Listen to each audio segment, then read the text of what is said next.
ओम नमो भगवते वासुदेवाय। ओम नमो भगवते वासुदेवाय। ओम नमो भगवते वासुदेवाय।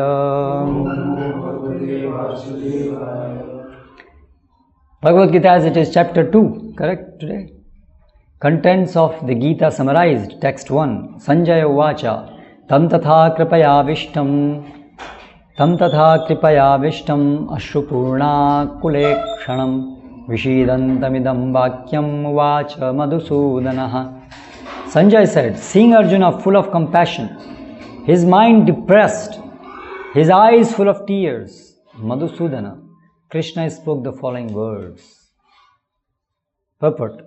Material compassion, lamentation and tears are all signs of ignorance of the real self. Compassion for the eternal soul is self-realization. The word Madhusudana is significant in this verse. Lord Krishna killed the demon Madhu, and now Arjuna wanted Krishna to kill the demon of misunderstanding that had overtaken him in the discharge of his duty. No one knows where compassion should be applied. Compassion for the dress of a drowning man is senseless. A man fallen in the ocean of nescience cannot be saved simply by rescuing his outward dress, the gross material body. One who does not know this and laments for the outward dress is called a Shudra, or one who laments unnecessarily. Arjuna was a Kshatriya, and this conduct was not expected from him. Lord Krishna, however, can dissipate the lamentation of the ignorant man, and for this purpose the Bhagavad Gita was sung by him. This chapter instructs us in self-realization by an analytical study of the material body and the spirit soul as explained by the Supreme Authority Lord Shri Krishna. This realization is possible when one works without attachment to fruitive results and is situated in the fixed conception of the real self. Om Jnanatimirandhasya Jnananjana Chakshurunmilitam Yena Tasmai Shri Gurave Namaha. Jai Shri Krishna Chaitanya Prabhu Nityananda Shri Advaita Gadadhara Srivasadi Gaura Bhakta Vrinda. Hare Krishna Krishna Krishna Hare Hare, Hare Rama Rama Rama Hare Hare. तो अभी अर्जुन पूरा उदास हो गए हैं, उनको दया आ रही है कि ये सब स्वजन मेरे मारे जाएंगे। लेकिन जैसा कि हम अभी भगवद गीता में देखेंगे कि भगवान कृष्ण अर्जुन को डांटेंगे कि ये जो तुम दया कर रहे हो ये तो वास्तविक दया नहीं है, क्योंकि अर्जुन की दया एक मिसअंडरस्टैंडिंग के आधार पर है कि हम शरीर हैं, शरीर का सुख हमारा सुख है, शरीर का दुख हमारा दुख है। इसलिए ये दया अज्ञानता की अभिव्यक्ति है। Its manifestation of ignorance. Prabhupada यहाँ पर एक उदाहरण देते हैं। कोई आदमी अगर पानी में डूब रहा है और आप मेहनत करके जाएं और उस आदमी की कब ड्रेस निकाल के ले आएं और सोचे कि आपने उस व्यक्ति की मदद कर दी है, आपने उसकी ड्रेस बचा ली, तो क्या वो वास्तव में व्यक्ति की मदद हुई? व्यक्ति तो मर गया, वो तो डूब गया, आपने उसकी ड्रेस बचा ली। ड्रेस को मैंने डूबने नहीं दिया, देखो मैंने कितना बड़ा काम किया। तो ये पागलपन है।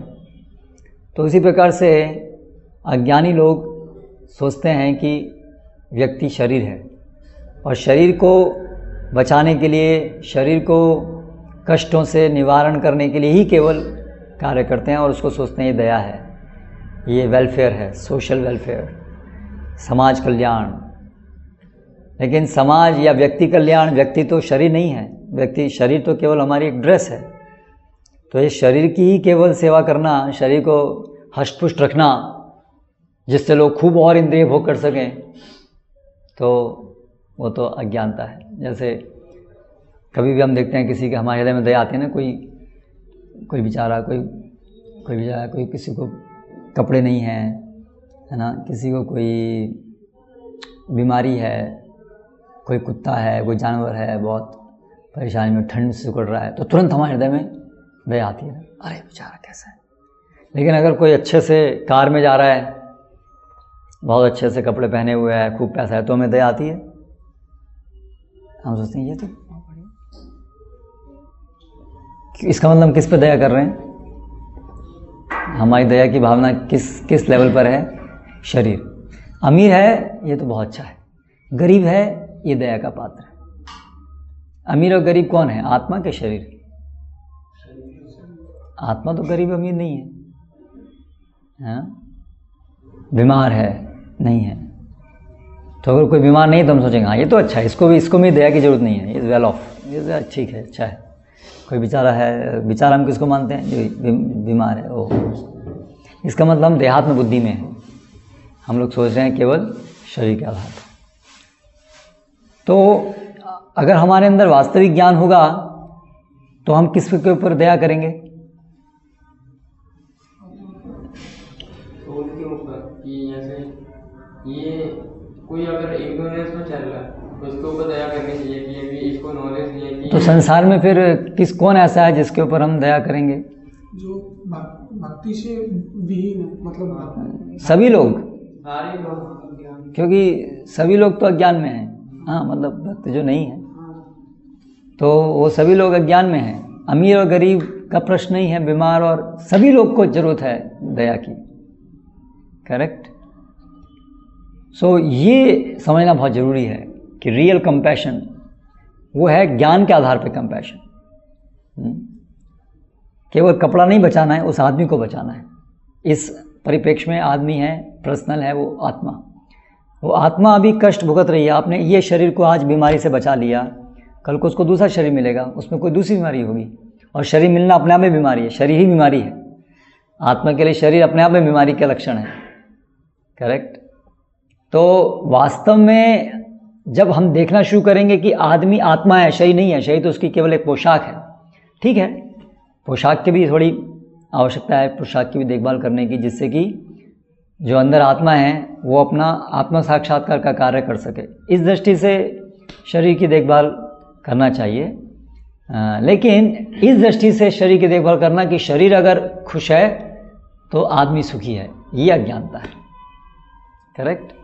तो अर्जुन यहाँ पर ऐसा ही कर रहे हैं। अर्जुन केवल सोच रहे हैं ओ मेरे स्वजन मारे जाएंगे, लेकिन आपके स्वजन तो आत्मा है, उनका परम कल्याण कैसे होगा ये विचार क्यों नहीं कर रहे हैं? इसलिए भगवान को डांटते हैं। वो परम कल्याण कब होगा? जब धर्म का अनुशीलन होगा, जब सब लोग धर्म में प्रवृत्त होंगे तभी आत्मा का कल्याण होगा। क्योंकि धर्म मतलब भगवान के आदेशों का पालन करना, और भगवान के आदेशों का पालन करने से आत्मा का स्वाभाविक स्थिति में वापस लौटने का कार्य पूरा होता है। अज्ञानता से वो निकलते हैं, ये धर्म का हेतु है, कार्य है। तो इसलिए अभी जो यहाँ पर अर्जुन युद्ध करेंगे तो वो युद्ध का अंतिम उद्देश्य क्या है? धर्म की स्थापना। और जब धर्म स्थापित होगा तो सभी लोग आध्यात्मिक प्रगति करेंगे। आध्यात्मिक प्रगति करेंगे तो अल्टीमेटली वो भगवान की तरफ जाएंगे, और भगवान की तरफ जाने से आत्मा का कल्याण होगा। क्योंकि आत्मा का कल्याण है भगवान की सेवा में। तो इसलिए अर्जुन अभी इमीडिएटली देख रहे हैं कि वो मारे जाएंगे। हाँ, जैसे कि कोई आदमी मर्डर करता है तो उसको फांसी की सजा दी जाती है शास्त्रों के अनुसार, कुछ ऐसे अपराध हैं। तो अभी क्या जो राजा है, क्या वो क्रूर है कि उसको फांसी की सजा दे रहा है? कोई सामान्य व्यक्ति देखे अरे अरे अरे कितना इसको कष्ट होगा, इसको फांसी की सजा मिलेगी, ओ मैं इसको बचाऊं, तो क्या वो उसकी हेल्प कर रहा है? तो फांसी की सजा देने से क्या होता है? किसी ने किसी की जान ली है, बहुत बड़ा पाप किया है, वो उससे बहुत इम्प्लीकेट हो गया है, तो उसको फांसी की सजा देने से उसके पाप के फल कट जाते हैं। नहीं तो उसको बहुत बहुत जन्मों तक इनका फल भुगतते रहना पड़ेगा। इसलिए it's a mercy on him, ये दंड देना उसके ऊपर कृपा है। लेकिन अज्ञानी व्यक्ति को क्या लगेगा? ये क्रूएलिटी है। समझ रहे हैं ना? तो इसलिए हर एक चीज़ का निर्धारण शास्त्र के आधार पर, ज्ञान के आधार पर होना चाहिए। जैसे कोई एक पिता है और एक बच्चा है। अभी पिता जो है बच्चे को डांट रहा है, चाटा मार रहा है क्योंकि उसने कुछ चोरी की है। अभी कोई बाहर से व्यक्ति आकर के देखे एक आदमी और एक छोटा सा बच्चा है, अरे बड़ा आदमी छोटे बच्चे को मार रहा है, अरे क्रूएलिटी हो रही है। लेकिन वो जान नहीं रहा है कि पर्पज़ क्या है, हेतु क्या है। पर्पज़ है कि वो अगर बच्चे को डांटा नहीं जाए, उसकी चोरी गलती पे उसको मारा नहीं जाए तो बच्चा और बिगड़ेगा। तो इसलिए पिता का बच्चे को आवश्यकता पड़ने पे मारना क्रूएल्टी नहीं है, दया है उस बच्चे के ऊपर। एक बार एक व्यक्ति को फांसी की सजा हुई, वॉज अ सीरियल मर्डरर। तो फांसी से पहले उसको पूछा गया तुम्हारी अंतिम ख्वाहिश क्या है। तो उसने बोला मेरी जो मौसी है जिसने मुझे पाला है, उसकी माँ नहीं थी, उसकी मौसी ने उसको पाला, बोला उसको बुला दो, ये मेरी अंतिम ख्वाहिश है। तो मौसी को बुलाया गया। तो उसने मौसी को बोला थोड़ा नज़दीक आओ, मुझे कुछ कहना है आपको कान में। तो मौसी ने ऐसे कान पास में लिया तो उसने कान काट लिया। क्या हो गया? बोला तुम्हारी वजह से आज मेरे को फांसी हो रही है। जब मैं छोटा था तो छोटी छोटी चोरी करता था,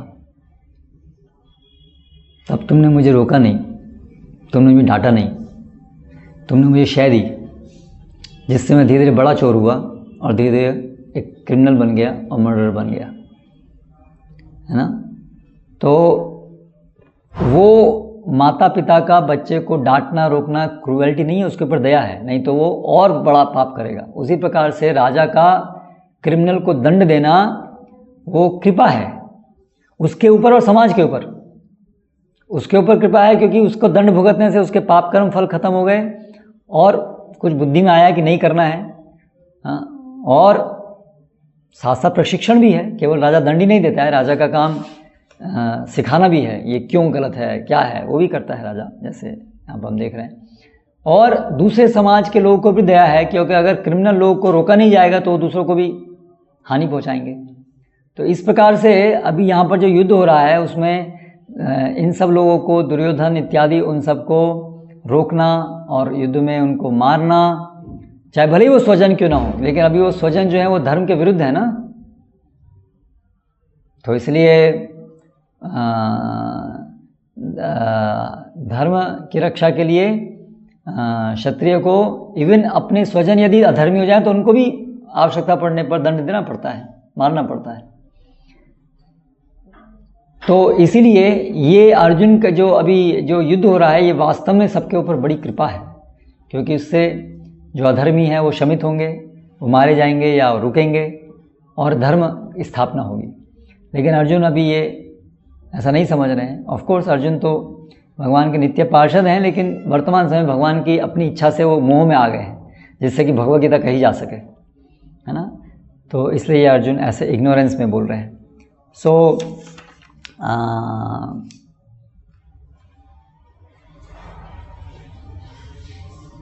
तो इसलिए वास्तव में करुणा है अपने ऊपर, दूसरों के ऊपर सही ज्ञान में स्थित होकर कार्य करना।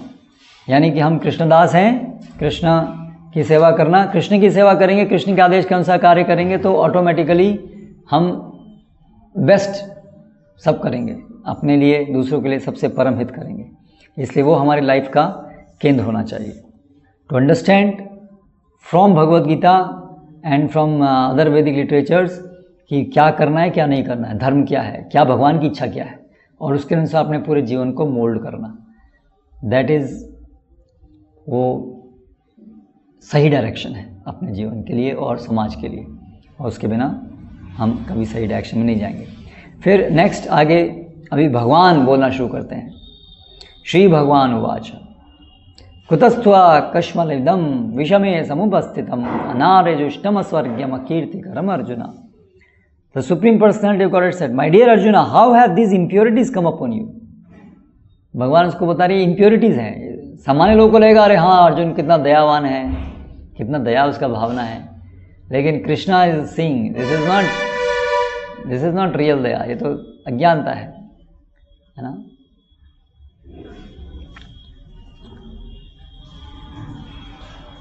ऑफ कोर्स हम लोग शरीर को नकारते नहीं हैं, ऐसा नहीं कि कोई अगर तकलीफ़ में है तो हम उसको, हमें कुछ उससे दर्द नहीं हो रहा है, लेकिन केवल शारीरिक तकलीफ देख के हमको दुख नहीं होता है। आध्यात्मिक रूप से जो भी अज्ञानता में उसके दर्द को देख करके हमको तकलीफ होती है। शरीर का तकलीफ तो उसी का ही एक सिम्टम का एक लक्षण है केवल, अंततः हमें शरीर मिला, क्यों मिला? क्योंकि हम भगवान को भूले, तभी तो शरीर मिला। अगर शरीर ही नहीं मिलता तो ये सब गरीबी और बीमारी होती नहीं, है ना। तो हम कोई भी हम तकलीफ देखते हैं उसके मूल को देख पाते हैं, मूल ये है। तो फिर चाहे कोई अमीर है, चाहे कोई बीमार नहीं है, तो भी हम जान पाते हैं ये तो बीमारी है। आज बीमारी नहीं है, कल हो जाएगी बीमारी, मरना तो एक दिन है ही, है ना। तो वी कैन सी, ये तो आज कार में घूम रहा है, कल को एक्सीडेंट हो गया, कल को पैसा खत्म हो गया, फिर दुख, तो दुखी ही है वो तो। Under illusion is thinking I am happy, that's all. Nobody is happy in this world, nobody can be happy in this world. तो इसलिए हम लोग ये जो भक्त हैं वो इस दृष्टिकोण से संसार में देखते हैं और इस प्रकार सबके ऊपर वो दया का भाव रखते हैं। तो कृष्णा इज सेइंग कि ये कहाँ से इम्प्योरिटीज तुम्हारे पर आ गई? They are not befitting at all, they are not at all befitting a man who knows the value of life. They lead not to higher planets but to infamy. तो ऐसा कार्य करने से अपयश होता है और प्रगति नहीं होती, आध्यात्मिक प्रगति, ऐसा भगवान कह रहे हैं। Purport: Krishna and the Supreme Personality of Godhead are identical. Therefore, Lord Krishna is referred to as Bhagavan throughout the Gita.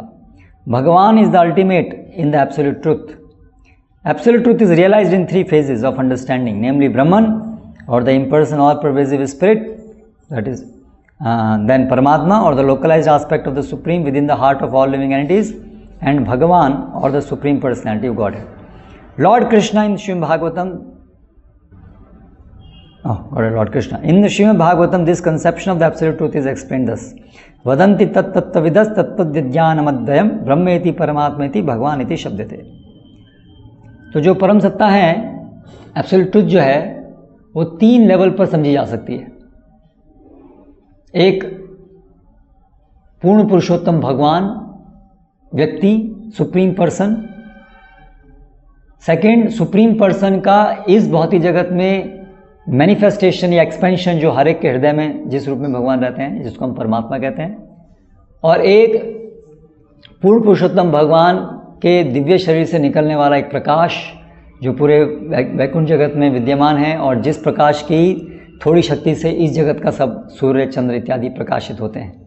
तो इन तीन फेजेस में परम सत्य को जाना जा सकता है। उसमें से टॉप मोस्ट है, कंप्लीट परफेक्ट है, पूर्ण पुरुषोत्तम भगवान को जानना। क्योंकि भगवान को जान लिया मतलब उनके विस्तार, परमात्मा को भी वो उसके अंदर इंक्लूडेड हो गए, उनके शरीर से निकलने वाला प्रकाश भी उसके अंदर इंक्लूडेड हो गया। नेक्स्ट लेवल है परमात्मा को जानना। उसमें भगवान की समझ नहीं है, केवल परमात्मा तक की समझ है, तो वो कम है, वही परफेक्ट नहीं है। केवल परमात्मा को जानता है कि भाई इस जगत में भगवान ये परमात्मा के रूप में सब जगह हैं, बस कण कण में है, हृदय में है। और तीसरा, केवल एक प्रकाश के रूप में जानना। तो ये तीन स्तर है। लेकिन भगवान शब्द जो है जब हम कहा जाता है तो इसका मतलब तीनों की अंडरस्टैंडिंग, तीनों कंबाइंड फॉर्म, यानी पूर्ण पुरुषोत्तम व्यक्ति कृष्ण। तो इसलिए कृष्ण वो परम सत्ता, परम सत्य के कंप्लीट अंडरस्टैंडिंग है। इसलिए कृष्ण को भगवद गीता में जहाँ भी कृष्ण है, भगवान कहा गया है। So Bhagavan refers to person, supreme personality of Godhead, that is Bhagavan. Okay, These three divine aspects can be explained by the example of sun. तो ऐसे सूर्य के तीन स्तर पे हम सूर्य को समझ सकते हैं। एक Suryadev, the personality who is controlling the sun. Second, the sun globe. And third, the sunlight. तीनों है सन का ही डिस्क्रिप्शन। लेकिन जो केवल सनलाइट को ही समझता है, सन ग्लोब और सन गॉड को नहीं जानता है, तो वो सन को जान रहा है लेकिन पूरी तरह से नहीं जान रहा है, पार्शली जान रहा है। जो सनलाइट को भी जानता है, सन ग्लोब को भी जानता है, वो और ज़्यादा अच्छे से जानता है, लेकिन अभी भी परफेक्टली नहीं जानता है। और जो सनलाइट को भी जानता है, सन ग्लोब को भी जानता है, सन गॉड को भी जानता है, वो सन को पूरी तरह जानता है। So it's like that. Clear this example? इसीलिए जो भक्त हैं, देयरफॉर द भक्तास, भक्त जो है वो किसको जान पाते हैं? वो गॉड, पर्सन को जान पाते हैं। अष्टांग योगी जो योग साधना करते हैं, ध्यान करते हैं, वो परमात्मा को जान पाते हैं। और ज्ञानी जो वेद अध्ययन करके, वेदांत अध्ययन करके स्पिरिट और मैटर में क्या डिफरेंस है इसको कंटेम्पलेट करते रहते हैं, वो केवल ब्रह्म ज्योति को तक जान पाते हैं। इसलिए तीन प्रकार के जो योगी हैं, ये उसका कंपैरेटिव उनकी नॉलेज का एक्सप्लेनेशन है। Clear? The Sanskrit word Bhagavan is explained by the great authority Parashar Muni, the father of Vyasadev. Vyasadev के फादर थे पराशर मुनि, उन्होंने बताया है भगवान का मतलब क्या है। The supreme personality who possesses all riches, all strength, all fame, all beauty, all knowledge and all renunciation is called भगवान। भगवान मतलब भग को धारण करने वाला। भग मतलब एनर्जी, शक्ति, ऐश्वर्य। 6 प्रकार की मुख्य शक्तियां हैं। ऐश्वर्यस्य समग्रस्य, वीर्यस्य यशस्श्रियः, ज्ञान वैराग्यम चैव षण्गन इति भगा। तो 6 प्रकार के ऐश्वर्य से ओतप्रोत जो व्यक्ति है उसे भगवान कहते हैं। ये 6 एनर्जीज, 6 गुण जिसमें संपूर्ण मात्रा में उपस्थित हो उसे भगवान कहते हैं। तो इसलिए भगवान मैन्युफैक्चर नहीं किया सकते। भगवान is a person who is complete everything, all energies जिसकी हैं 6 वैरायटी में, all wealth, all strength, all fame, all beauty, all knowledge and all renunciation। ये 6 ऐश्वर्य, 6 गुण जिसके अंदर परफेक्टली कंप्लीटली हैं। वेल्थ मतलब संसार में जितनी वेल्थ है, अगर कोई व्यक्ति क्लेम कर सके कि ये मेरी है, वो व्यक्ति एवरीथिंग, सारी वेल्थ जिसको बिलोंग करती है।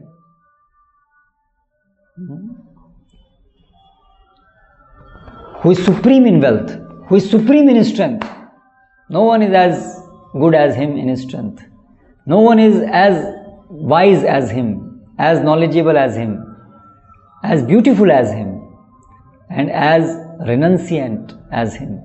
That person is called God. And Krishna, in his personality, we can see all these things. Therefore, we confirm, we accept Krishna as that supreme person. तो ये भगवान की परिभाषा। भगवान कोई वोट दे करके नहीं बनते हैं कि भाई बहुत सारे लोग किसी व्यक्ति को मान लगे भगवान तो भगवान बन जाते हैं। उसके गुण हैं, लक्षण हैं, हर चीज़ लक्षण से होती है ना। प्राइम मिनिस्टर है तो प्राइम मिनिस्टर के लक्षण होंगे ना। कोई व्यक्ति बोलने कि मैं प्राइम मिनिस्टर हूँ इंडिया का, तो चलेगा?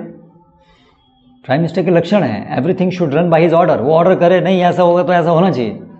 केवल बोल देने से तो कोई व्यक्ति वो नहीं बनता है ना। Everything is judged by the symptoms. So similarly ऐसा नहीं कि भगवान बस बोल देने से हो जाता है। Krishna therefore personally when he came, he proved, he showed how he is no one equal to him in strength, no one is equal to him in aishwarya. जब भगवान 5000 वर्ष पूर्व आए, उन्होंने ये सब गुण प्रकट किए।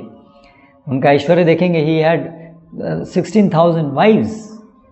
For every wife there was a palace, and the palace was bedecked with rubies and with gold and ornament. In the history of humankind, there is no such person whose opulence can equal to Lord Krishna when he was there in this world. His strength, Mahabharata, he didn't want to participate, but everyone knew that it is Krishna who is the supreme, powerful. He killed from childhood. 6 महीने से तो पूतना जैसे बड़े बड़े राक्षस ने खेल खेल में वध करते थे। So there is no one, his life you can see is supremely powerful. Bhishma Pitama was the most powerful warrior in Mahabharata. तो जब एक बार कृष्णा, उन्होंने प्रॉमिस किया था कि मैं तो, क्योंकि दोनों I will not fight personally, it's not good, family affair, I will not fight personally. So he didn't fight. लेकिन अर्जुन एक बार भीष्म पितामह इतना घोर युद्ध कर रहे थे कि अर्जुन मरने वाले थे।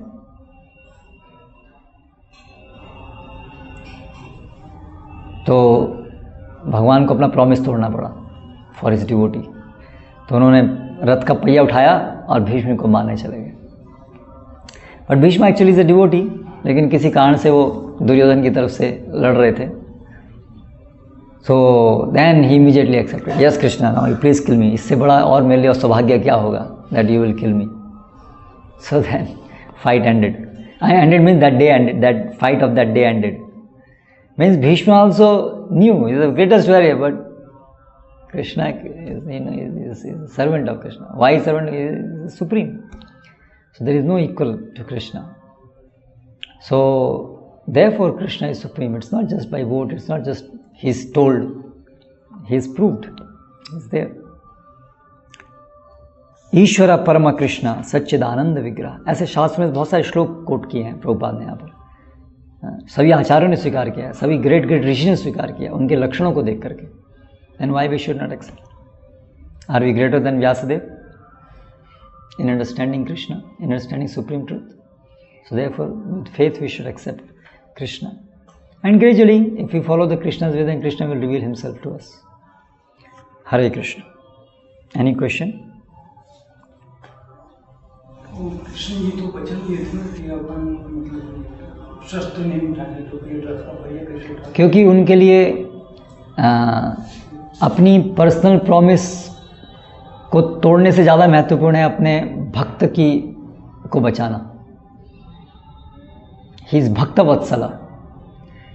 अपना प्रॉमिस तोड़ने से उनका अपमान होगा, अरे क्या देखो कृष्ण अपना प्रॉमिस भी मेंटेन नहीं किया। He is not worried about that.